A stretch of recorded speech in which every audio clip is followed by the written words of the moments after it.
શું ખરેખર બિહારમાં વડાપ્રધાન નરેન્દ્ર મોદીનું મંદિર બનવા જઈ રહ્યું છે?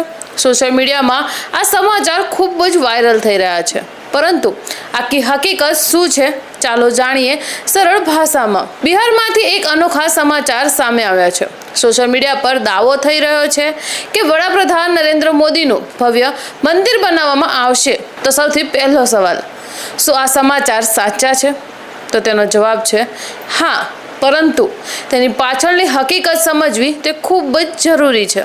આ પ્રસ્તાવ બોર્ડના સભ્ય એટલે કે રંજનસિંહ દ્વારા મૂકવામાં આવ્યો હતો અને બેઠકમાં તેમને મંજૂરી આપવામાં પણ આવી હતી।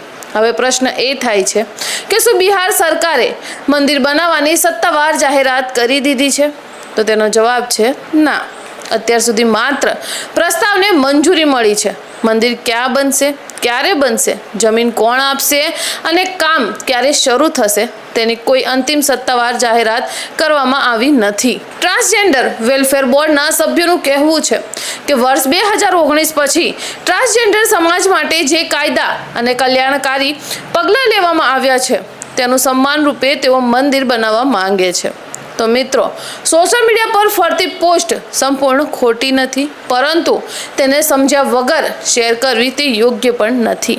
હાલની સ્થિતિ એટલી જ છે કે મંદિર બનાવવાનો પ્રસ્તાવ મંજૂર થયો છે, મંદિરનું નિર્માણ શરૂ થયું છે અથવા બની ગયું છે એવા કોઈ સત્તાવાર પુરાવા હજુ સુધી સામે આવ્યા નથી।